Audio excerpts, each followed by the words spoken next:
It's very much a sink or swim, super intense. You have to be willing to almost live and breathe the brand that you become a part of, because that's what it takes. So you have to really enjoy and love what you're doing.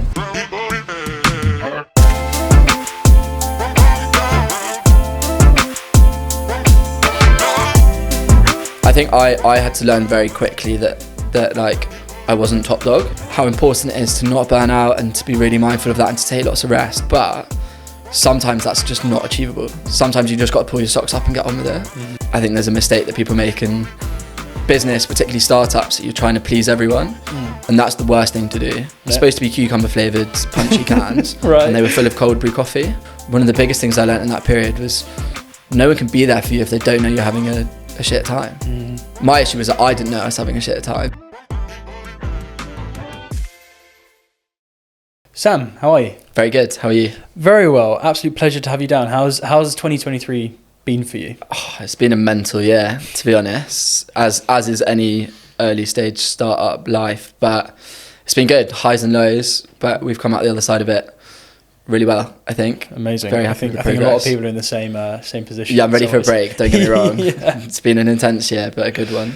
I was looking on the Batch website, which obviously you're the co-founder of, and one of my favourite things is a little quote that says, "Good things come to those who wait." Correct. Do you think that is a bit of a reflection of your 2023 being in the kind of the space you've been in? I don't know, actually. I think our 2023 has just been like up and down throughout the whole year. Yeah. It started with a bang. We got our first retail shop. Yeah. And then it's just sort of snowballed from there. Summer was tough. Winter's been great. Just like loads of ups and downs throughout that, which I'm sure we'll get into in more detail. But that is our ethos. Good things come to those who wait. And it's an important one. And I think reflects the brand very well. But also, yeah, perhaps our attitude to how we do things. Yeah. Just sure. keep pushing forward. No, amazing. Well, look, we're going to talk a lot about Batch today, which you're obviously the co-founder of. But before we do, you've had a bit of a journey, another very exciting startup and scale up being Punchy. You were there for 5 years. I was there for 5 years. Yeah, I joined as it launched. Great brand. Really, really enjoyed it. And I guess you're in two, if you don't mind me saying, quite saturated spaces you've been in brands. You know, you've got the kind of fashion side, which is a busy, very saturated, very popular space. And F&B is nothing but saturated, it seems, at the moment. So I think there's a lot that I want to dive into there with the Punchy side. Obviously, you came into the business when they were super small and nimble, I'm sure, very chaotic in some moments. Yeah, pure chaos. Yeah, Punchy have really grown a lot, I'm sure, over that time being there. What do you think one of their sort of secrets was when you were there in terms of being successful, making that impact in such a busy market?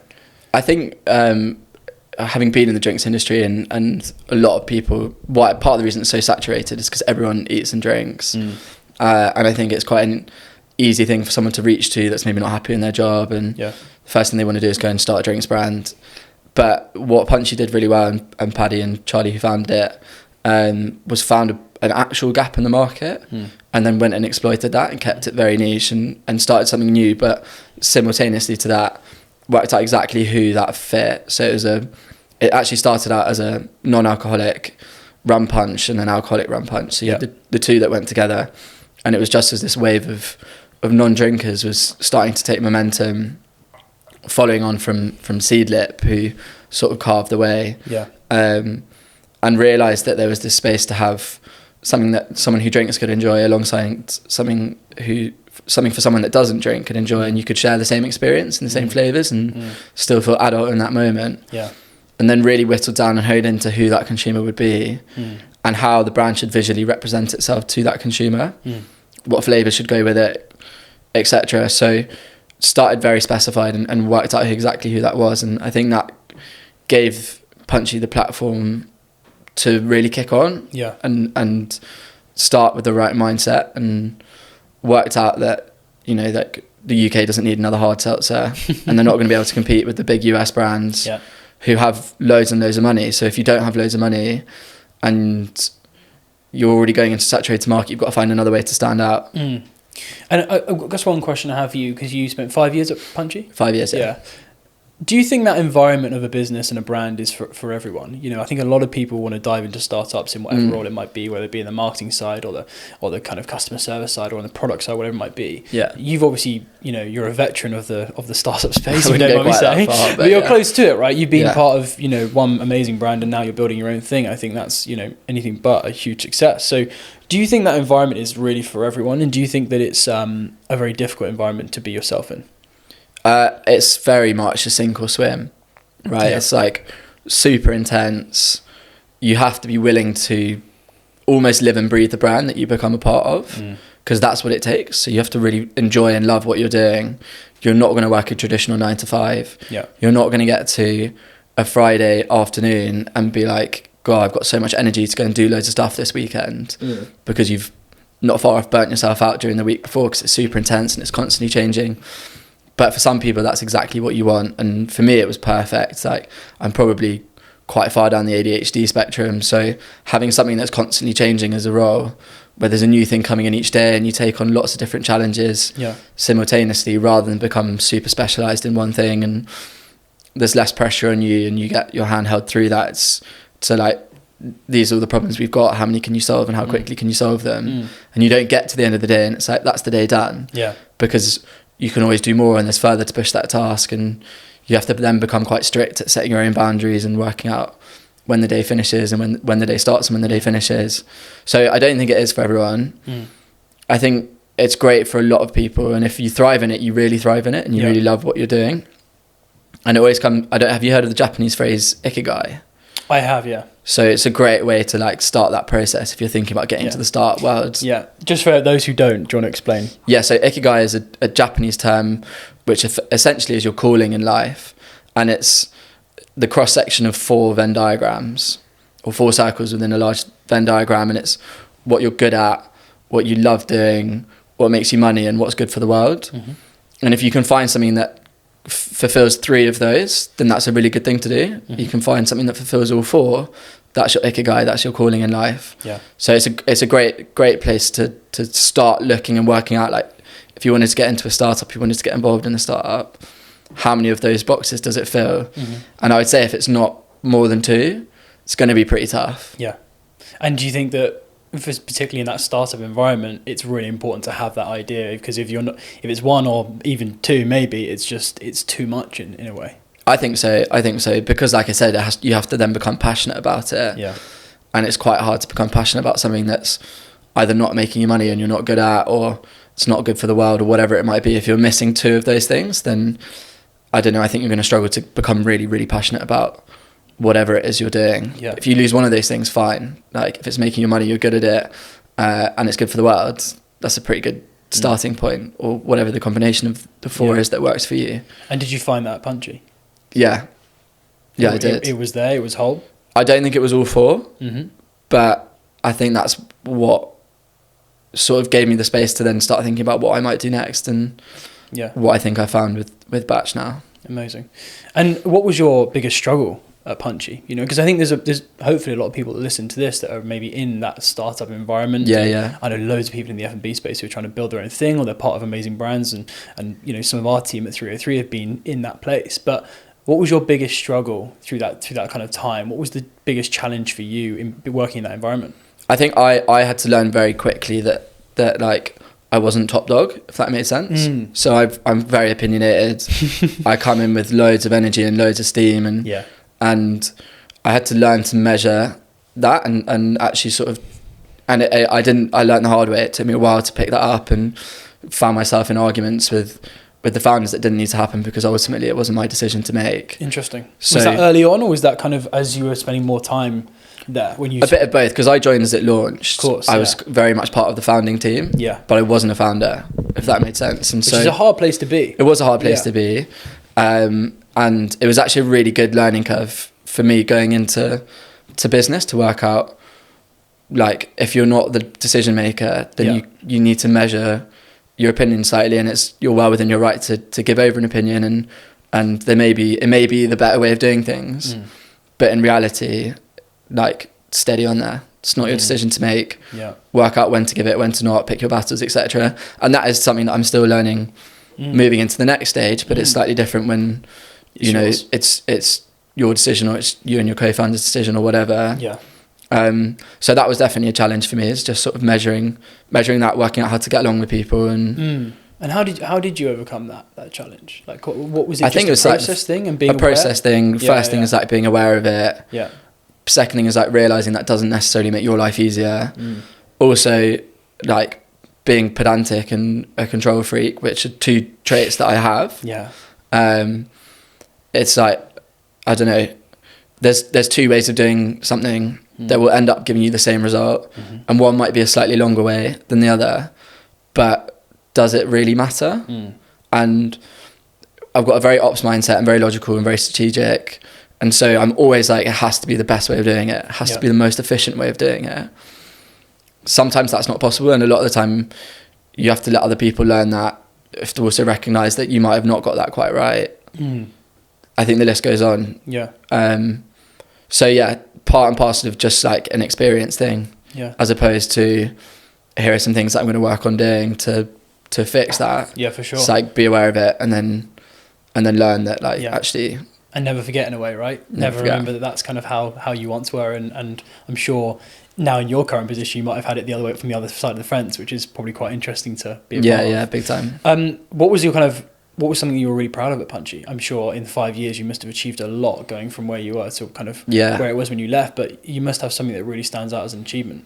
Getting us to the point where we got into printed cans, which sounds stupid. But textured ones? No, so we had the textured ones to begin with, which were like a label on a can. Was that a nightmare, by the way, to get that done? Or was to get printed cans done? To get the texture? Texture, no, really easy. Really? Yeah, it was almost by mistake. So I found a new label supplier. They sent us loads of samples. Yeah.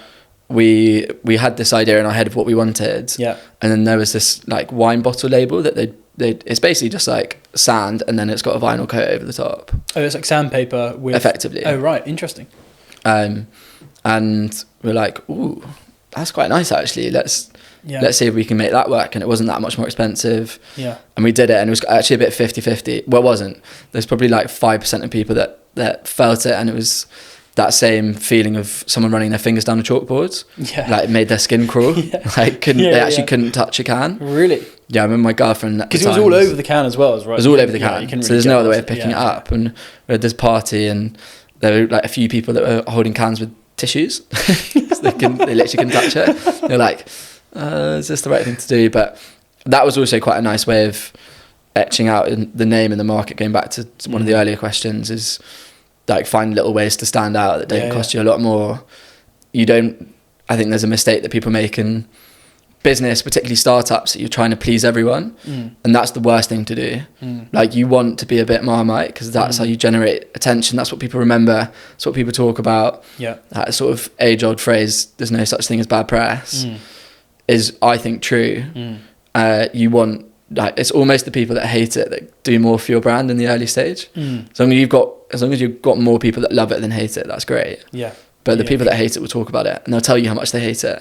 They'll tell you how stupid it was to put that sandpaper on the can, because now you can't drink it even if you like it, and your business is never going to win. But they've just told 20 people, and everyone ultimately makes their own decision about it. Completely. So the printed cans was different from those? Yeah, so the printed cans is where you don't apply a label to it. It's like spray painted straight onto the can. Wow.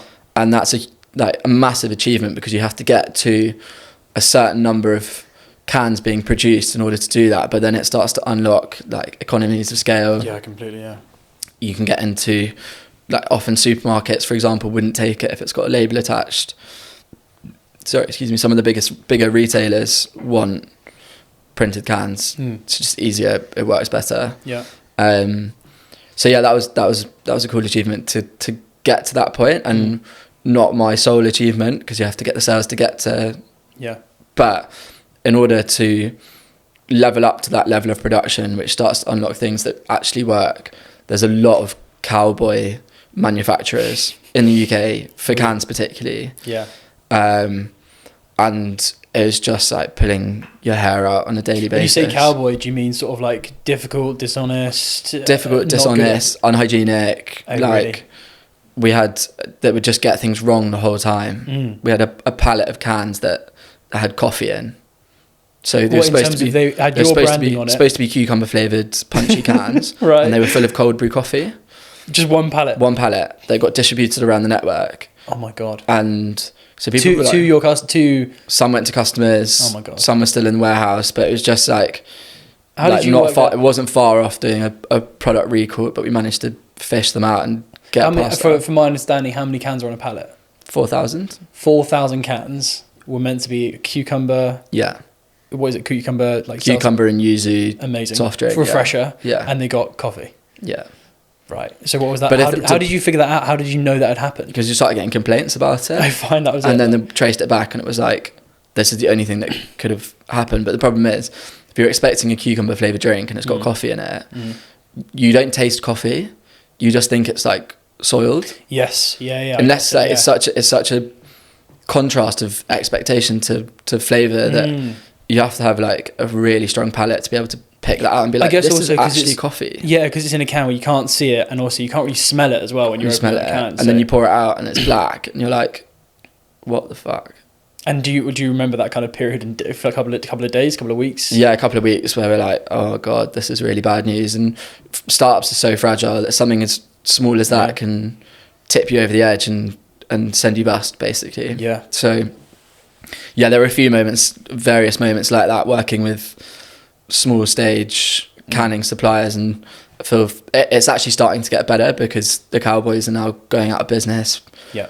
Because they can't run. It's a small industry. It's a small industry, right? and you get enough bad press, and eventually people realise that, okay, whilst getting better margin is great, it's worse to have products with coffee and going out to the market that aren't supposed to have coffee in. Right? Yeah. So that was a really tricky sort of 3-year period. 3 years. Yeah, because you're still staging up. I think to get to printed cans, you need to be making 250,000 cans in a single run. Wow. So that's a lot of capital, it's a lot of investment, and you can't like just go and create. If you've got 3 flavors, that's 750,000 cans. Oh, so it's 250,000 of one flavor. One flavor. One SKU, basically. One SKU. Wow. So you've got to be sure that you're going to sell next to 1 million cans in basically 6 months. If it's got a year shelf life, because after it hits the 6-month mark, people aren't going to buy it because they need their time to sell it, etc.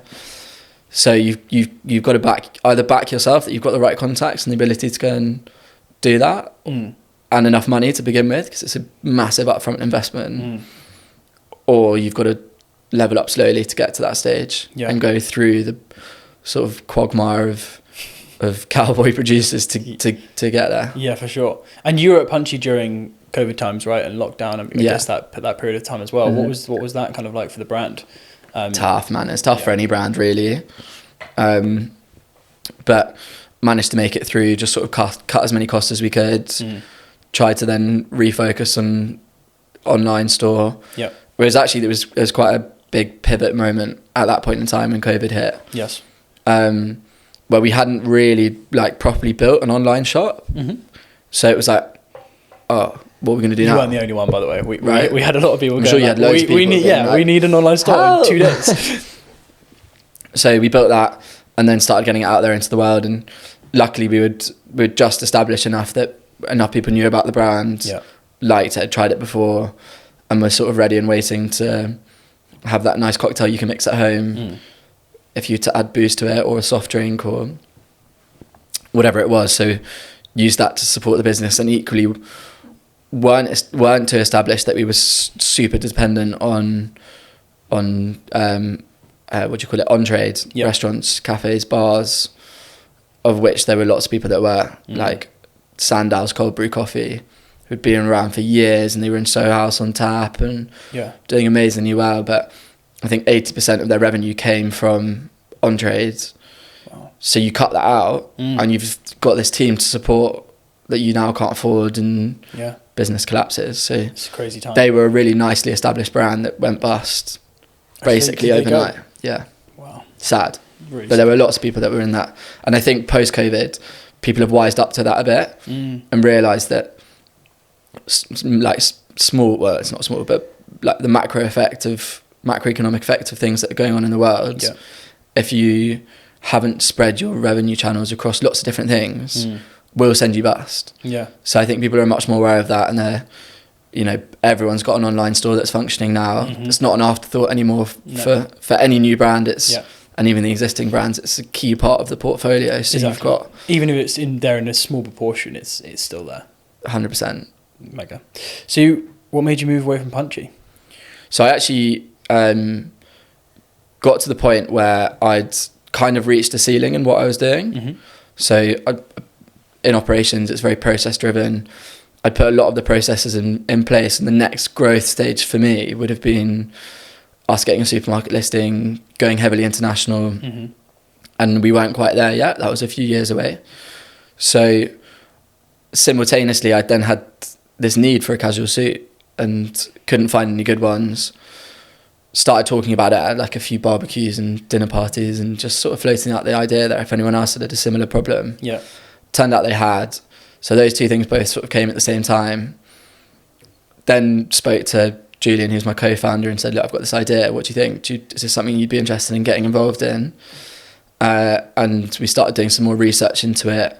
Realised the timing of a casual suit was perfect because it was sort of just post-COVID. Yeah. The way we dressed to work changed drastically. Having gone from this very formal in the office 5 days a week to a lot more hybrid, in and out of the office. The workplace had casualised massively. And also post-COVID, I think everyone had got very used to being super comfortable at home in their tracksuits, to being released in the wild again, and naturally wanting to look sharper and smarter, and back in pubs and bars and clubs, and potentially meeting or dating or whatever it might be, but still wanting to be comfortable at the same time. So the sort of social dress code and work dress code had changed. So the timing worked out well from that perspective. So we decided to give it a crack. But were you still Punchy when you were going to give it a crack and kind of doing it? So I stayed working at Punchy for a year and a half. Okay. So I was doing both for a year and a half, which was pretty mental. Yeah. I was very lucky that Punchy gave me a lot of autonomy in my role, and worked super hard to make sure that I didn't drop what I was doing at Punchy. Yeah. But it got to the point where I couldn't take on more, and there's probably more that I could have done retrospectively. In terms of like, okay, fine, the operations sorted, but could I now go and sell some stuff, or could I go and help in other areas of the business? Yeah. So yeah, they very kindly gave me a lot of leeway to go and do that. I simultaneously was working silly hours, like 12+ hour days consistently, and weekends, etc., to make that work. But it gave me a bit of freedom, or stability is probably a better way of putting it, to go and test the waters with this new idea. Yeah. Whilst still having which is really rare, employment at the same time. Amazing to have that from those which guys. Is super rare. Yeah, super rare. So I'm very, very grateful to the guys at Punchy, and I think at first they were a bit like, what?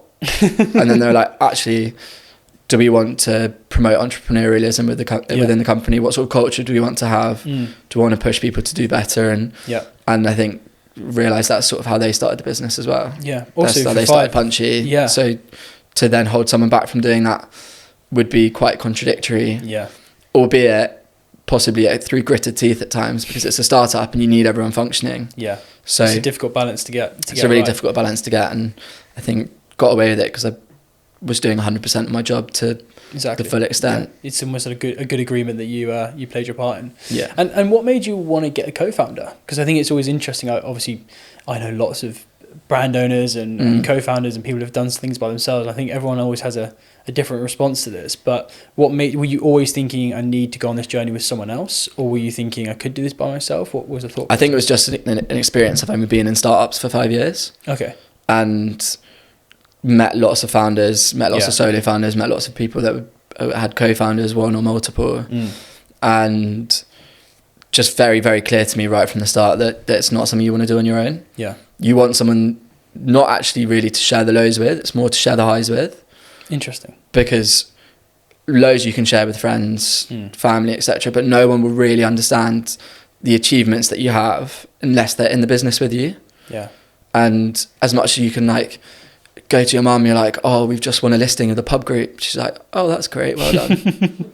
However, if you're in it and you know how much that means to the brand, that's a moment that you can celebrate, and you get someone to be like, fuck, did we just do that? Like, let's go have a pint and celebrate. Yeah. Whereas you might not do that if you're on your own. It's just like an achievement that you've got and you register it yourself, but then you're on to the next thing. And it's helpful to have someone to like be able to tap each other on the shoulder and be like, that's a moment we should celebrate. That was proper. Yeah. That, and equally, I also know that to raise investment, it's a lot more difficult to do it as a solo founder, because people that invest in businesses know how much harder it is. Mm-hmm. And so it's a big reduction in risk to know that there's two people to prop each other up. Yeah. Like, it's very easy to burn out if you're not careful. Mm-hmm. It's pretty rare that you're both going to burn out at the same time though. So if you've got one that burns out that needs to take, suddenly needs to take 3 or 4 weeks off to go and recover because they haven't got it right, and it's probably a mistake you only make once, or hopefully not more than twice, but you've then got someone else that can keep things running and support each other and help each other through it. And what made you talk to Julian, really? What was the kind of the thought process there in terms of, why him in some ways? Yeah. Well, we were mates from uni. We met at Newcastle. I've just always known Julian to be a super hardworking guy, very intelligent, quite creative, had a lot of the skill sets that I was probably less strong in. And he'd been working similar journey to me. He joined a startup called Oddballs as third employee, they're a testicular cancer charity, and they make boxes and sportswear. Amazing brand. Really great brand. And he'd been in their very early days, gone from sort of brand manager through to like head of retail sales, and so taken a really interesting path in life. And it just sort of made sense that he was the right person to approach with it. Yeah. And do you think that your kind of skills complement each other? Do you think you're skilled in different areas that kind of bring that together? Was that also a key thing for you? Definitely. I think it's an important thing to look for. Yeah. I guess we're possibly quite unique in that we're both quite good at all of the areas of a startup. Like, I think it'd be different if you're talking about a tech startup. Yeah. Where you quite often you see that there's two very opposite people. You've got someone that's a tech mastermind and that's their remit, and they don't step outside of that remit, and you've got someone that's a very commercial and that's their remit, and they don't really cross over. It's like, you do your job, I'll do my job, and we'll make big decisions together, but I'll leave you to do what you're doing. Yeah. Whereas Drew and I have our specific skill sets that we're both better at, but also support each other in all areas of the business. So like, Drew's naturally better copywriter and more visually creative, and I'm probably more of an operator and better at finances. But we both make sure that we're involved in each other's business without overstepping the mark. Sometimes you do, naturally. Yeah. But for example, I've got lots of creative ideas, but Drew's also needs to be very good across the finance, and he can pick up on the operational front because he has that skill set as well. If I'm not available, I've got something else to do. So we've managed to like almost mesh together in some ways, which is nice, and I like it that way because we can both be part of making these decisions together, making these mistakes together, and it's a bit of a shared responsibility. Yeah. And in that partnership, have you both got the equal passion for the product? And I guess we're going to go into it now with Batch, the mission of your brand, because it seems like you've got a real drive and a focus on what you want to create, but is that both coming equally from both of you in that sense? Big time. Yeah. Big time. That's great. We have a very shared vision and direction, and there's that it's not a linear path. There's sort of ebbs and weaves around that. Yeah, definitely. That's great. So Batch, what is the mission of Batch? What are you trying to really build and create? So we are trying to create a business that opposes fast fashion, predominantly. The world that we're in is an unsustainable mess. Yes. With the fashion world particularly. We're now at a point where 6 in 10 items of clothing that are made end up in landfill within a year, which is pretty mental. So you buy 4 items of clothing, there's another 6 going straight to landfill. That is crazy when you start to really think. Just like when you actually start to break that down, crazy. Like the stat's 62%, so it's just under. But it's like, when you say 62%, it's like, oh, okay, cool, great. When you break it down into 6 out of 10 items, it's like, that's a lot. And the big driver of that is your big sort of fast fashion brands who release thousands of styles a year, multiple seasons. H&M last year released 15,000 styles. 15,000 styles a year? In a year. So it's about over 1,000 styles a month. Yeah. Wow. Shein, big Chinese fashion brand, 6,000 styles a day. A day? A day. And is that across, when you say styles, just for my benefit, I guess, that is a product with different variations to it, or is that just one product? So let's say it's a shirt in 10 different colours, for example. Is that one or is that 10? No, that's 10. Wow. But that doesn't include sizes. That doesn't include sizes. Right. So the volume is just ridiculous. Extortionate. So let's say one of those 15,000 is a t-shirt. Yeah. You've then probably got like extra small up to XL, maybe more. Yeah. And if you think about how many different retail outlets H&M has, forgetting any of their online activity, like in London, the UK, Europe, the rest of the world, and they're stocking these multiple sizes of 15,000 styles, and you can already, like, you don't need to be a genius to work out how much of that's going in the bin. Yeah.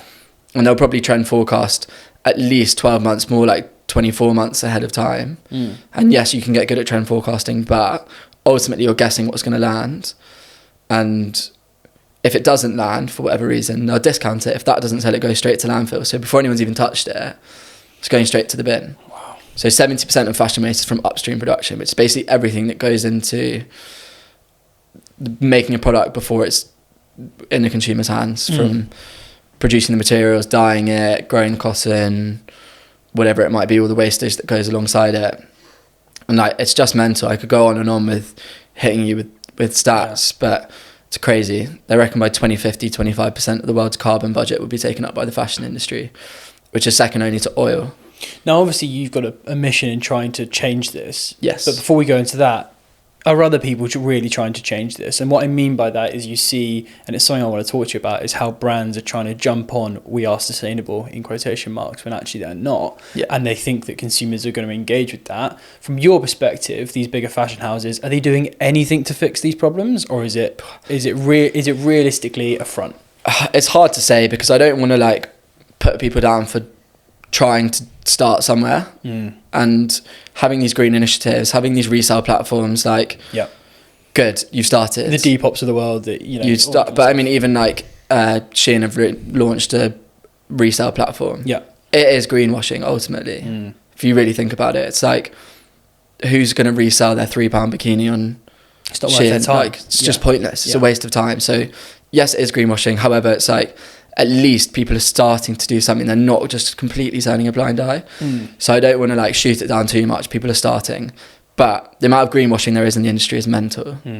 Mental. Like, it doesn't matter whether you're using organic cotton or non-organic cotton. If you're making hundreds and hundreds of thousands of t-shirts and half of them are going in the bin, it doesn't matter. Use as many sustainable materials as you want. Yeah. And what is the real problem? Is it that, obviously, I'm sure you're going to say that there's solutions because of what you guys are doing to combat this, and the fashion houses could be doing more. Is it really that simple? Is it really as easy for them to? Is it being driven by greed from their side, this problem, or is it being driven by there are complexities at the scale they are at to get better sustainability into their products? It's greed. It's greed from businesses. It's also greed from consumers. Right. Interesting. It's a double pronged problem. Yeah. Like, our culture has got to this point where, and it's starting to go back the other way, but we just buy, like, God knows how many items. I should know a stat for the average amount of items we buy a year, but I would bet you it's a lot. Yeah. Where we've been caught in this Instagram social media culture, we don't want to be caught wearing the same thing twice. And so you're constantly trying to refresh your wardrobe and buy new stuff, and there's lots of cheap stuff that you can buy that looks nice, and you can get away with it. And like, you can go to Primark and you can walk out looking pretty well dressed, and they copy a lot of the designer brands, so you can look like you're wearing lots of designer brands. The problem with it is the scale of this is so vast, and the access to buying loads of new stuff is so easy, but it all falls apart, or it goes out of season very quickly, and so then you don't want to wear it, and you're not going to resell it, so it goes to the bin.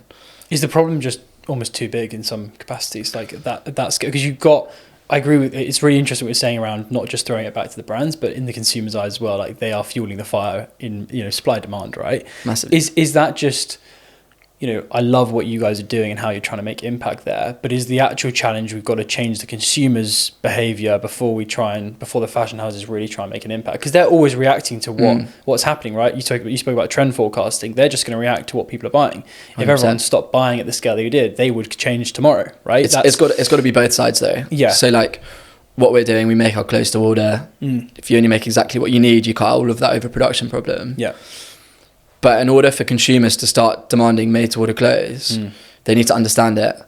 So there needs to be brands that are doing that, so that you can buy a made-to-order. Like, our first product is suits. We sell suits. Yeah. You can buy a made-to-order suit. You can see that waiting for 4 to 8 weeks for it to be made is actually a great thing, because you get something that's way higher quality for less money. So we're not having to charge the same margin that you would on a normal fashion markup to account for holding stock, to account for wastage, etc. But equally, we've turned it into this experience. So along those 4 to 8 weeks you're waiting, we'll show you who's making it, how it's actually made, behind the scenes footage from the factory, etc. But it requires like brands to start doing that for consumers to be like, that was actually a great experience, I really enjoyed that. I've now got this high quality item that doesn't fall apart, that I'll have in theory for life if you look after it. That's cool, I'm going to do more of that. Then brands then now have to start reacting to that. So it's got to go from both sides. If the brands aren't there to show consumers there's another way of shopping, it's quite hard to be sustainable in the fashion industry because of the amount of greenwashing, and no one really knows where to start. And what level of sustainability are you guys? So where have you got it to? Is it materials? Is it process? Is it the whole kind of picture? We believe the whole picture. Okay. Yeah. So from a material perspective, it was actually quite interesting when we went to decide what material we're using. We use a brushed cotton. There's 2% elastane in there. We didn't opt for an organic cotton. Firstly, because it then would start to price us out of the market. Right. We want to make. High. Yeah, it's much more expensive and it's much harder to get hold of.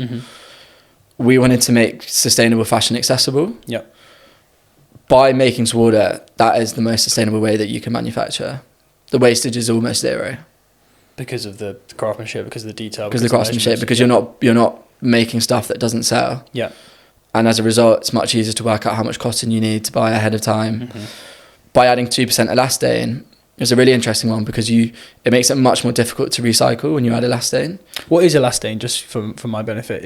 When you say 2% elastane, what is elastane? So they weave elastane, which is basically like an elastic band. It's a stretchy plastic through the cotton, which means that it's stretchy, it's forgiving, it's better fit basically. Yeah. Better fit, it's more comfortable and it's more durable. But it's harder to recycle.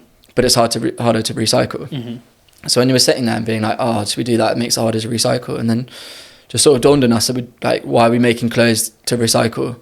Why are we not be making clothes to last for as long as possible? Yeah. Do you know what I mean? It's crazy, isn't it? When you such a simple change of thought process where you can, I think sometimes for sustainability, get too caught up in trying to be perfect, and actually you're not really looking at the slightly bigger picture. If you don't get baggy knees, you're going to wear it for longer. Yeah. Or if you can slut drop at a wedding and you're not going to rip yourself, do you know what I mean? It's great. Yeah. That's perfect. You're not going to throw those trousers away. They're going to last you for much longer. So let's forget about this whole recycling business. I mean, ultimately in the fashion industry, there's like 3 big R's are the main points. The easiest way to be sustainable in fashions: recycling materials, reselling clothes so they have a longer life, and I can't remember what the last one is. Is it reuse? No. Reuse. Yeah, I think it might be reuse in terms of turn it into more stuff. Yeah, exactly. Correct. Thank you. No worries. That was a complete guess, by the way, but I think it works. Yeah, it does work. So those are your three big R's, and that's the first point. The problem is, as nice as it would be to make everyone reuse or recycle or go and thrift for everything they own, people like buying new stuff. It's not going to stop. We're not going to suddenly turn off the consumerism tap overnight. We love the dopamine hit. Hit. Yeah. But I think our ethos is let's just try and start people buying better. And if you need, the way we talk about it is a bit like if you were to tell someone that loves eating meat to go vegan. It's that's not that accessible for a lot of people. They don't want to do that. However, if you were to tell that same person, why don't you buy from the butcher, or why don't you just have Mondays where you don't eat meat? Suddenly it's actually, I can do that. Human beings aren't good at going cold turkey. That is accessible. They don't want the shift there and then. It's too much for the brain to compute in some way. It's too much. And people don't have time to go and thrift for everything they're buying. Yeah. So we say the same thing. It's if you need to support your £400 suit with a t-shirt from Uniqlo, that's fine. Yeah. Don't overthink it. Just start somewhere, and then quickly the hope is that you'll realise that £400 suit lasts for ages and there's so many different ways you can wear it, and actually at the end of the day you've saved yourself money. That was a much better purchase. I'm going to make more purchases like that. For I'm going to start buying quality. If we think back to probably even our parents' generation, very much my parents will buy far less stuff. When they buy it, it's more expensive and it's high quality.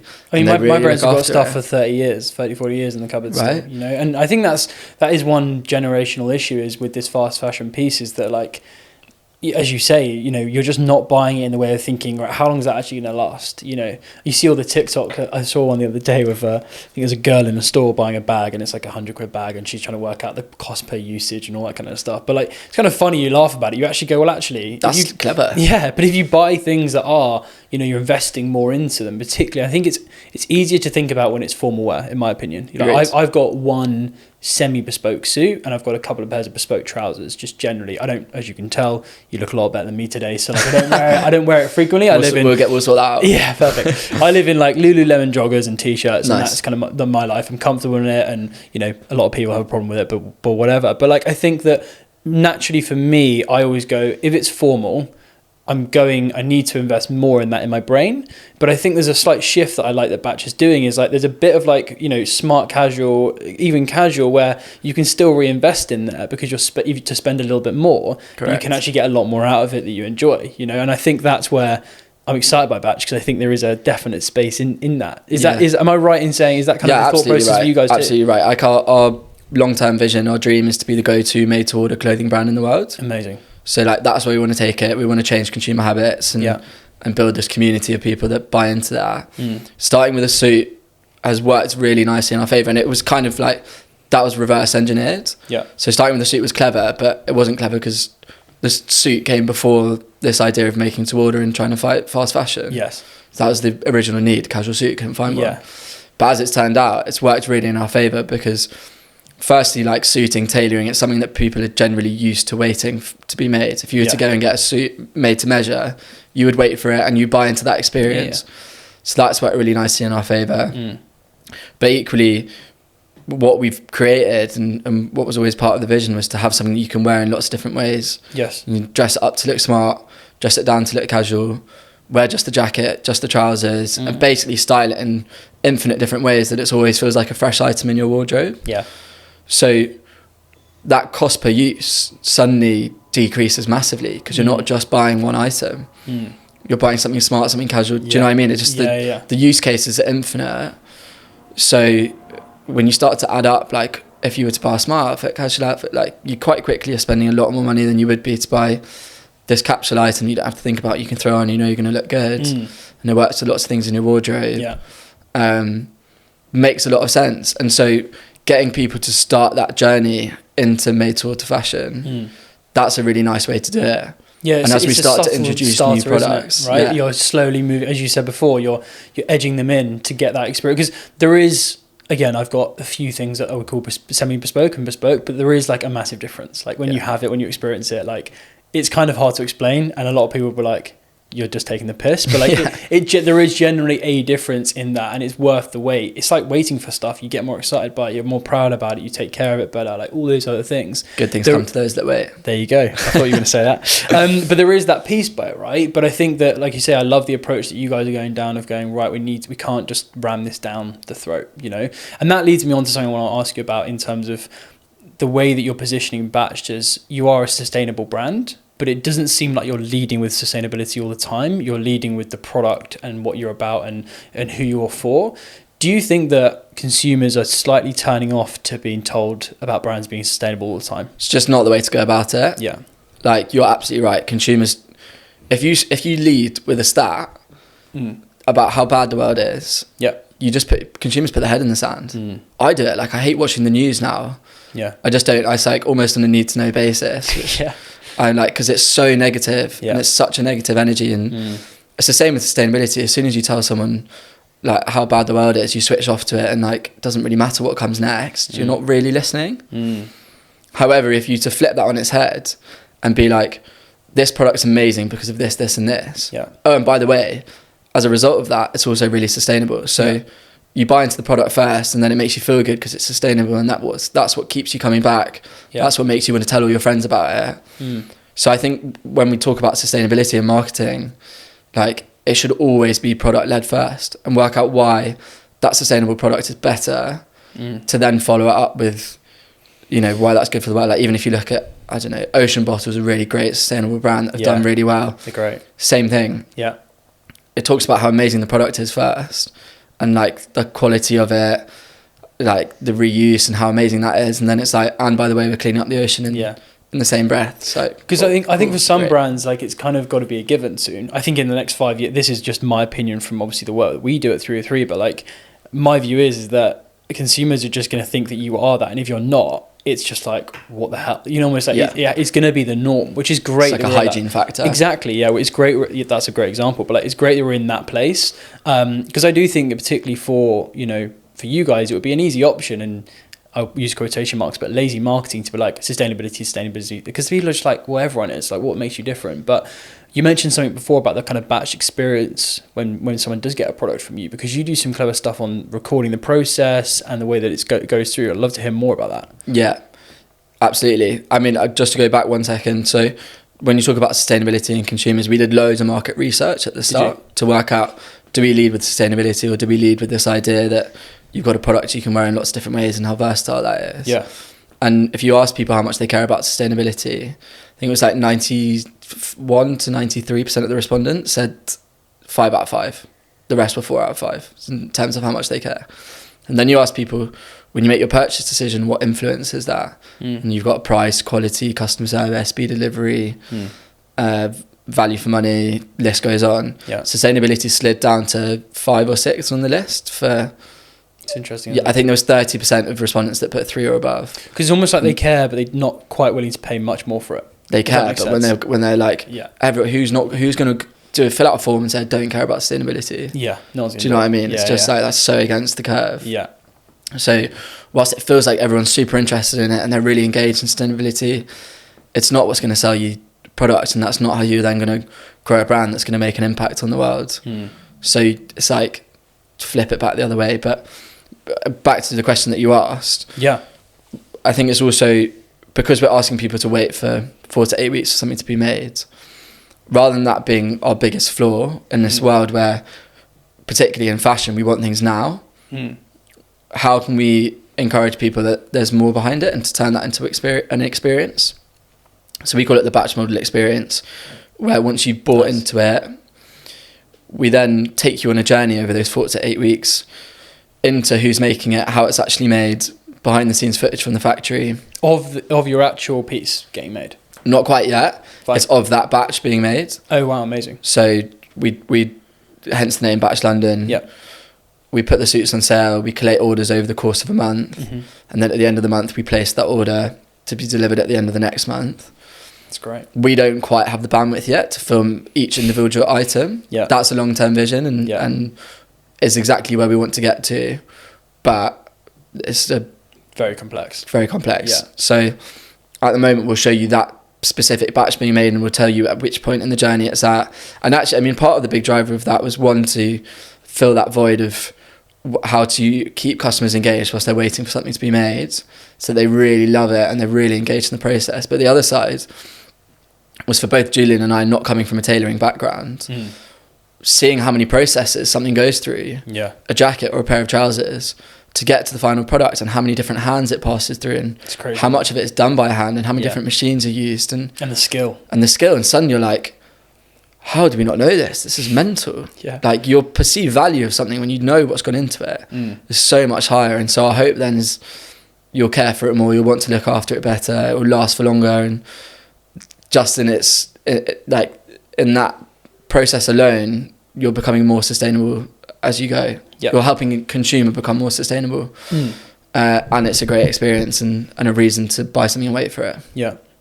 And is that, have you found that, obviously, you know, Batch has been around for a smaller period of time now and you're kind of in that scale up phase, which I'm sure is super exciting, but have you found that the customer response to that process has been, people are really into it, people really understand it, because they're probably coming from not having bespoke before, maybe some have as well. Has there been really good connection with that as a process? Yeah, there has. I think you get a lot of buy-in for people as they're about to make the purchase. Yeah. And they love that as an idea, and it's such a nice additional benefit. We then, it's all done via email marketing. Yeah. That's like the easiest touch point. We probably have an 80% open rate on the emails, which is like, we don't just show you, we'll give you information as to how it's like, why that happens and what stages is next. And then it's probably drops down to like 20 to 25% open rate on the video. So I think there's various drop-offs. Yeah. depending on how engaged you are in that process. Yeah. And everyone that buys a suit's got a different reason for buying it. Some people because they love the product. Yeah. Some people because they love the sustainability. Yeah. And I think depending on which one of those you are, you could be interested in how it's made for different reasons. One, because you want to see like into the factory and what the conditions are like and learn more about how things are made. The other is because you want to follow the journey of that item that you've got, so you can then, if you're loving the product, so you can tell people which different stages it went through, and that, you know, the buttons are hand reinforced by someone, and that's a cool process, and whatever it is. So I think there's different perspectives on it and there's different reasons for it, but I also believe as the brand grows and that becomes more of a thing, those numbers will increase. Yeah. And people will start to engage with it more and more. That'd be interesting. But I don't know. Who knows? And I guess with what makes you guys a little bit different from other people maybe in the space, not necessarily in the bespoke space, but in the kind of the fashion space as a new startup, scale up, you know, however you guys look at yourself, is you've got a physical store, particularly outside of kind of, now we're back from the COVID world. Why have you got the store? Why is that such an important part of the business? Yeah, so it was actually, we didn't plan to get a store when we launched our first collection, which was in May last year. Yeah, we did a 2-day pop-up, and your low-hanging fruit when you launch a business are your friends and family. Those, I mean, particularly when you're selling something that hasn't been validated yet. Yeah, you're telling people to wait 4 to 8 weeks for it to be made, and you don't even know if the business exists. There's no reviews, there's nothing. So even your friends and family are like, I don't know if I trust you. But it's slightly more trusting. Anyway, we did this 2-day pop-up, which was basically a launch party, but found that we sold like nearly 50% of the suits that we sold across those 2 days. Wow. Where people could come and feel the product, try it, get the story told to them from the founders face to face, irrespective of whether they were friends and family or not. So we quite quickly realised, like, early doors, that's going to be a really important part of our journey. To validate ourselves, to give people that opportunity to try, feel, touch, etc. Yeah. So then we were looking for a 10-day pop-up, and I've got a friend that works in commercial property who introduced me to Spitalfields Market, who often have these empty units for a period of time whilst they're transferring from one big brand to the next. Yeah. And we got the opportunity to go in and take one of those units for 3 months whilst they were waiting for contracts to be signed, etc. And it was going to cost us the same amount to do that as it was to have the 10-day pop-up. Wow. Because of the deal that was proposed to us. And so we're like, okay, this makes perfect sense. Let's do it. Yes, we'll do it. Got the keys. And it was an 1,100 square foot unit. And we walked into it and we were like, oh shit, what have we done? This is massive. And we haven't got any budget or any time to put this together. But the interesting thing about having no budget and no time is you find a way to make things work. Yeah. And as it turned out, it was probably one of the best things that's ever happened to us as a business. Really? Because you've got nothing to go with other than what's in front of you. So rather than going out to a brand and being like, can we have 10% discount on, an example I'll use is, there's a great paint company called Yes Colours who are revolutionising paint, and they've got really interesting stats about how many paint cans people have sitting around at home and the wastage that's caused by that. Something that I've got a lot of paint cans at home. Something you don't even realise is having a massive environmental impact, because it's just, you don't correlate those two things, but they're making waves in that space. I recommend checking them out. But if we'd had more money, we might have gone to them and been like, can you give us 10% discount on your paint? We need to paint the walls. But we didn't. So we're like, can you give us the paint for free? And we'll put up a vinyl that's on the wall that says where the paint's from. They're like, yeah. They're like, oh, cool. Okay, cool. Let's do more of that. So we did more of that. Yeah. And I think interestingly, if we'd had 2, 3, 4 times as much budget, we would have spent the same amount of money for the same result. So that was a really interesting business learning curve. And there's so many brands that want to collaborate with each other, and you just ask the right questions and be surprised at how many people say yes. And so that was really cool. But having the physical store was super important, as I say, for people to try it, feel it, meet the brand, for us to give ourselves a visual representation, for it to be validated, or physical visual representation, for it to be validated, i.e. just to know that the shop exists, gives you that reassurance that it's real. You know where to go knocking if your suit doesn't arrive. It's huge, isn't it? Even if you can't make it down to the shop, it just gives you that little bit of consumer confidence. You know it's there. So that was a really important part of the journey.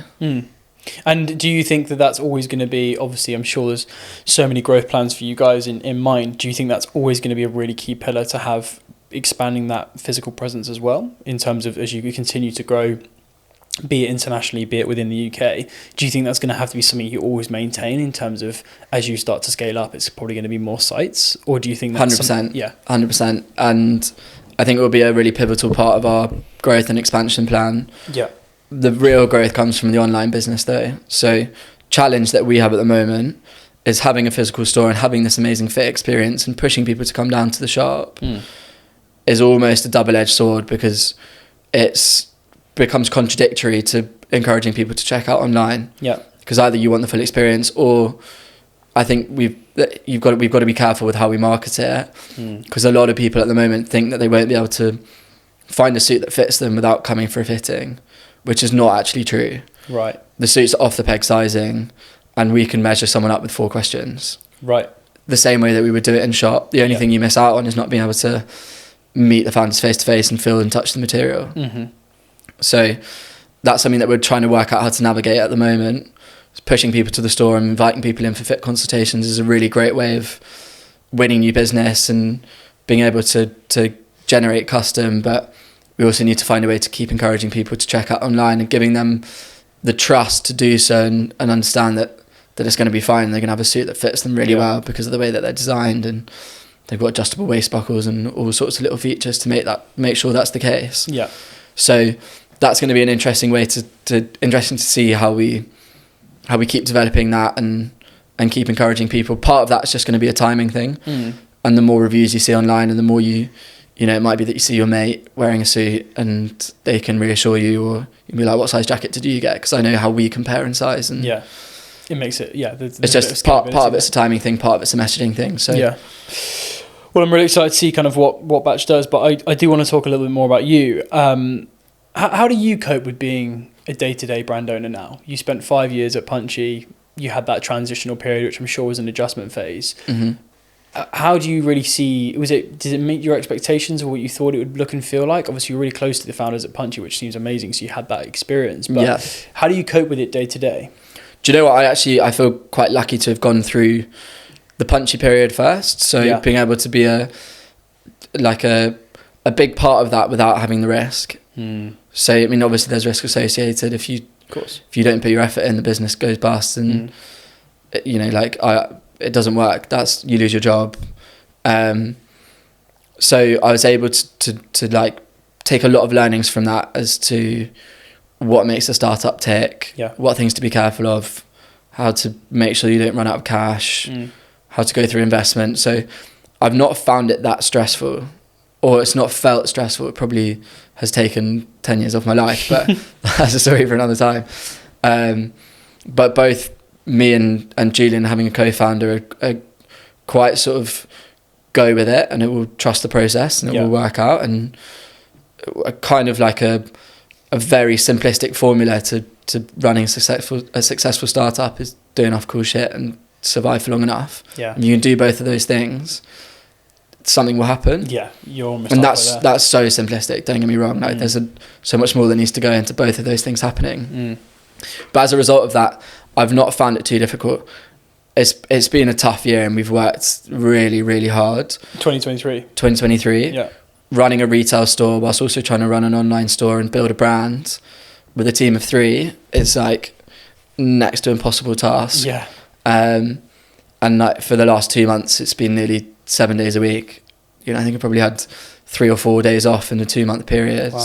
No, maybe slightly more than that. So it might be a bit of an exaggeration, but for a long period of time, like the last day I had off was the 4th of December because we're in the Christmas period, and that's not sustainable. I know it's not sustainable, and I think there's a lot of chat in the startup world amongst founders and how important it is to not burn out and to be really mindful of that and to take lots of rest. But sometimes that's just not achievable. Sometimes you just got to pull your socks up and get on with it, and then work out how you can build in a more sustainable workload in and around that. I saw you do an Instagram story, because I've been stalking you, about Q4. and about that time of year for. We'll come back to founders in a second, but I do want to touch on this, that, you know, you did a few stories about it, just around how hospitality is hell this time of year, and it's a lot harder than you think. You think people are just having a busy time, but actually it is a very, very tough time of year, particularly with economics and etc. But even for brands, you know, in Q4, when you guys, it's hard to deliver. You know, I've seen it day in every year for the last 10 years. Q4 is actually, oh cool, it's great financially, but when it's not great financially, you're still doing the same amount of work, if that makes sense. You're still putting in the same time. And how have you kind of found the last couple of months? You're obviously putting in the time, and does the energy keep driving you forward? Have you had some of those times where you're like, God, this is tough? It's a bit of both, to be honest. Like, always have those moments where it's really tough. Yeah. Like, being a startup founder is very lonely at times, because you're on a completely different schedule to everyone else. Yeah.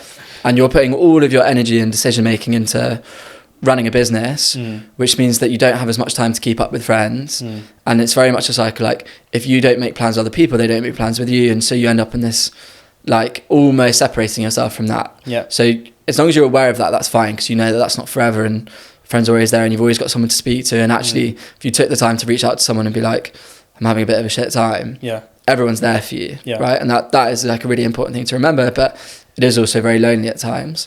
So that side of it's tough. On the flip side, it's been a really amazing quarter for us, because we changed our business model from dropping in batches 3 times a year.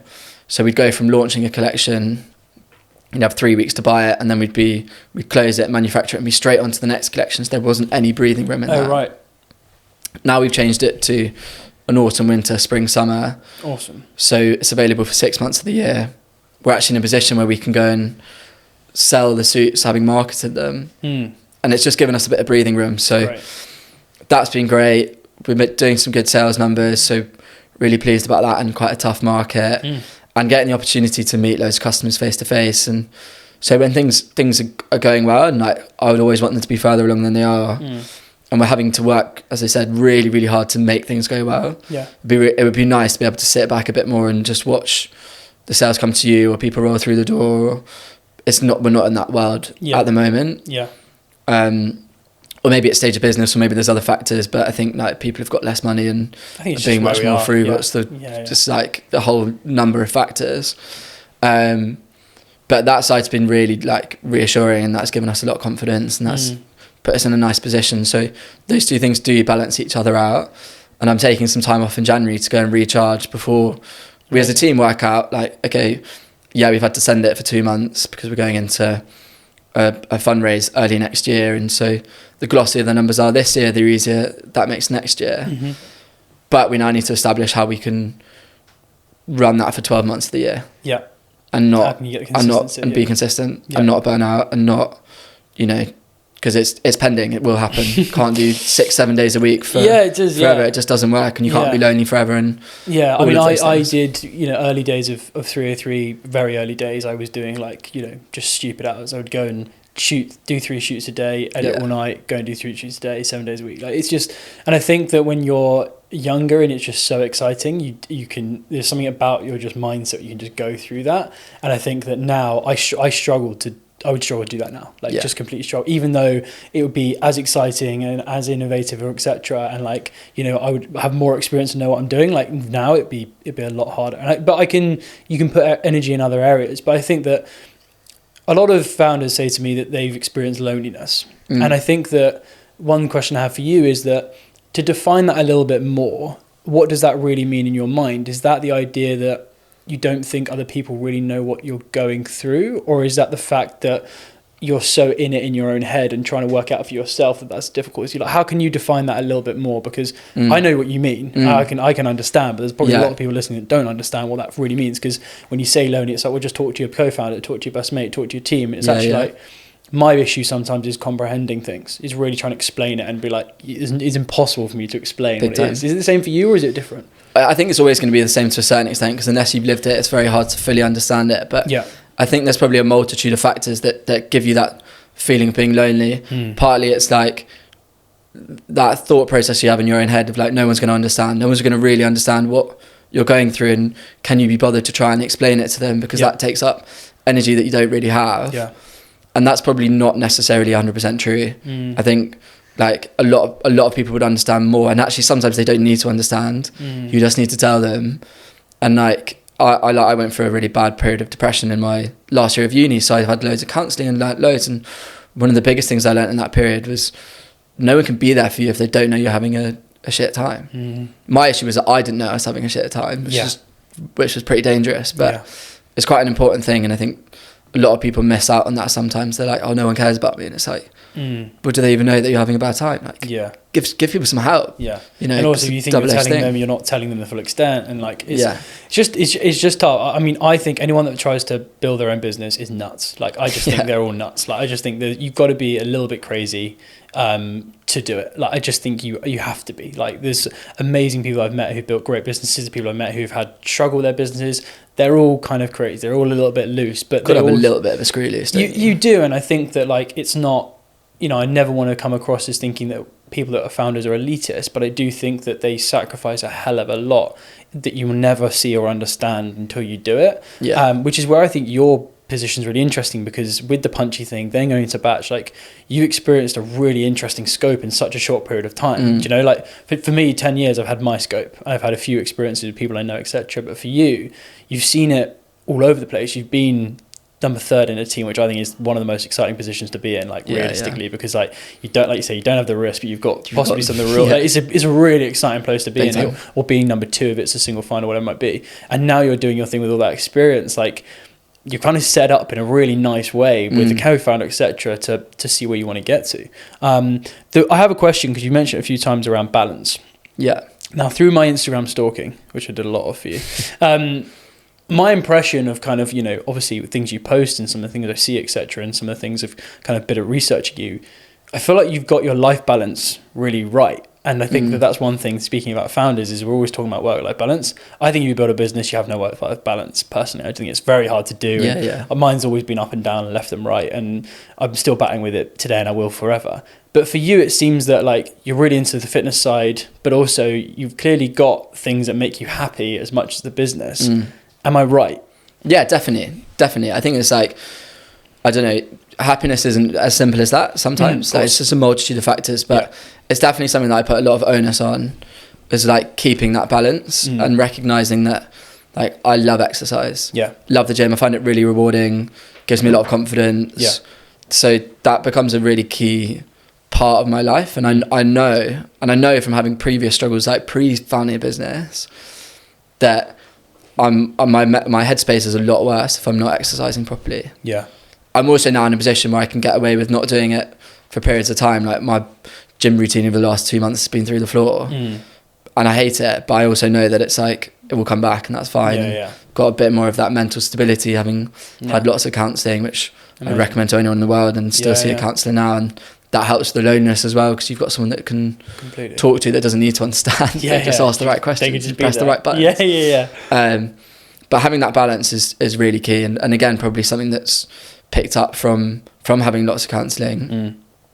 But it's really important to, like, I spoke recently about fighting burnout, and how if you're going through those periods where you've just got to send it, like, how do you prolong that? How can you extend that for the longest period of time? There's ways of doing it that aren't having a 2-week break or having 3 days off or whatever it is, because like we said, sometimes that's not possible. So like exercise is really important, diet's really important, socializing is really important. I think that's a really key one that often gets missed off on that list of self-care. But there's ways of socializing that don't soak up all your energy and don't leave you with a hangover. Like go and have a couple of Lucky Saints. Best non-alcoholic beer in the world. Like, it's fine, you can do that, and it seems like a struggle in your head until you do it. Like, you just have to push yourself past that point of being like, am I going to regret this? Have I got enough time? I'm wasting time. And actually, it's like that social freedom that helps fight all of those other things that we're talking about and give you that balance to just go and find that moment. And I don't know, other things, like it might be that you go and get battered and you've got to pull the pin and just let your hair down. And it's really important to do that sometimes as well. And recognise that even if you're really hungover, like, it's okay, and you can probably still get a bit of work done. And because a lot of people like don't want to lose that day at all, but you don't have to. Just like get yourself out of bed, have a glass of water. It would be a bit like if you're working in a 9 to 5 and it's Thirsty Thursday, you still got to go to work the next day. And even if you're like super inefficient, it's fine. It's not a big deal. Like, don't beat yourself up about it. Yeah, for sure. It's interesting, isn't it? Because I think everyone's always looking for like a remedy or a solution, or like, you know, what can it be? Can it be diving into fitness more? Can it be seeing with friends?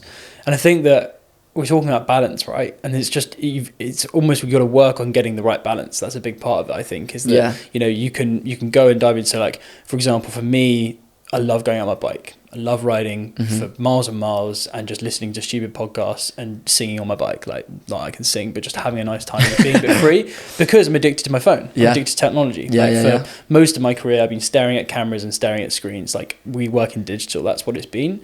And that gives me that kind of release. And I was speaking to someone recently who were like, well, actually, like, kind of running away from the problem in some ways by doing the fitness, but you think it's a coping mechanism. But it's like, do you know what? I think that use the tools, but also kind of like figure out where you can get that fine balance, because consistency in brand and business side, I think, is really key. But I also think in like managing yourself, and from what you're kind of saying, it's like, find your setup and just stick with your setup and don't over pressurize it. You know, go, have your coping mechanisms, jump into what you like, and just don't over pressurize it. Because I think one thing that founders do is the pressure you put on yourself is actually where a lot of the problems start, in my opinion. That's how you get unbalanced. Completely, because you're just like, I want to be here now, I want to be there now, I want to be doing this hasn't worked, whatever. Fail fast, move on, and look after yourself. It's a big part in my, you know, my opinion. I think it's also like the key to balance is being self-aware. Yeah. And like, you could go so far with that, but at a very basic level, like, what do you like doing? What things bring you happiness? Is it cooking a really nice meal? Is it going out on the bike ride? Is it going to the gym? Is it going and pulling the pin out also, the grenade? Is it even like just watching some TV? Like, might just be watching some TV. Like, exactly. Like, it might be, do like, you know what I mean? Like, all this pressure of like, well, I shouldn't be watching TV, I should be working on the business plan. It's like, no, it's not how it works. And once you work that out, you can start to feed that balance into to whatever you're doing. Definitely. So what's the kind of end goal with Batched, and where you want to go with it? Let's circle back there a little bit. You know, where do you want to be? It's early stage in some capacity, and it seems like you guys are really finding what's not working, making those tweaks, making those changes. But have you got, I hate everyone goes, what's the goal? But like, where do you want to drive it in the next couple of years? Yeah, I remember, like I mentioned slightly earlier, the end goal is to be the go-to made-to-order brand in the world. Yeah. So first, we want to take on the UK. Yeah. We've got some exciting things coming up in the new year, partnerships with various potential sports teams. And amazing. Yeah. And I'll ask you about that after we stop recording. Yeah, I'll tell you more later. I don't want to jinx it. But some really nice sort of accelerators that will take us to the next stage. But to a certain extent, we're not thinking too far ahead. Yeah. It's like, let's try and conquer the UK. Let's spread into more products. Let's then look abroad, but like, not run before we can walk. We don't know now, we can't get to tomorrow, and that sort of thing, and not try and run away with it. And you've got to have big picture thinking to set things up in the right way. On a personal level, I want to make money. Yeah, I'd be lying if I didn't. I want to build something. I love the honesty of that. But I want to build something that I'm proud of. Yeah, and I want to build something that helps change the world. But I also want to make money, and that in its own right can be a dichotomy between trying to fight this idea of overproduction. In order to make money, you need to make a business that sells lots of stuff. So where is the line between that? And for me, it's justified by making really high quality products. We do lots of things to make sure that you can resell, recycle, reuse. Yeah. For example, we're adding NFC pucks into all of our suits, or have started to already. So you scan, we'll give you a data passport that tells you exactly what's in it. We'll validate that you've bought it. That's sick. Yeah. So there's like ways of counteracting this idea of selling more stuff. Yeah. Which ultimately the world doesn't need. Not naive to think that the best thing to do wouldn't be to make more stuff, right? But like I said, we're not going to fight consumerism. We're not going to turn the tap off. So let's make sure that people are buying better and grow into new products. And if everyone started buying made-to-order stuff, then the whole world would be a better place. So that's certainly how I justify it to myself. And I'm sure there's people that would disagree with that. But yeah, those would probably be the personal and business goals. And do you foresee any challenges at the moment in kind of coming ahead with you? You've got your goals, you've got your ambitions, and I think, you know, as you start to build a brand, you start to go, well, everything's going to go right, but then as you get older, you're like, well, some stuff's not going to work out. Do you think there are any challenges ahead for you or the brand that you've really kind of got in your mind? No, to be honest, not like really obvious from a brand perspective. There's like, of course, there's challenges of how do you acquire more customers? Yeah, all that how do you stuff. keep, like, there's all the basic stuff, which is quite boring and not really worth mentioning, because you could like read a business studies textbook and it would tell you what those are. I guess on the personal level, like the challenge of imposter syndrome, which I kind of hate as a word. I think it's actually Stephen Bartlett that said it, or I read it on a post of his, that there's no such thing as imposter syndrome. If you're feeling it, you're in a state of growth. Yeah. However, it's like the challenge, I guess, is bringing the right people into the business at the right time. Yes. That support the energy that we have and the business acumen that we have with, this is how you do it. Yeah. And these are the things to watch out for. And whilst I love being a challenger brand and doing things completely differently, and we've probably got to where we are as quickly as we have because we haven't come from a fashion background. So we're not doing it in the way that everyone else is. And like whatever we were at the time, a 6-month-old fashion brand getting a shop is like, what are you doing? That's stupid. Cut those overheads, that's really dumb, but you don't think about it like that because you're not following a normal path. But there's only so long you can live off that energy for before you start to grow and you start to expand. There are bigger problems that arise, and making sure you've got the business set up in the right way. So I think the challenge is going to be not, are we good enough to do that, but like, have we got the right mentorship to help us, guide us in the right direction, stop us making the mistakes, or to help us learn from those mistakes very quickly, that we can take it to where it needs to go, and like be as secure from all the macro stuff that's going on around us on a daily basis, from wars that are kicking off to whatever it might be, anti-globalization. Yeah, for sure. Well, look, Sam, it's been an absolute pleasure. Thanks so much for coming down. Great and questions. Congrats on what you've built so far. I'm super excited to see what happens in the next couple of years. And I'm definitely going to pop down to a store. Yeah, we're going to get you booked in for a fitting. Perfect. That's what I wanted to hear. I'll give you thanks so much, and really appreciate your time. Yeah, appreciate it. Thanks.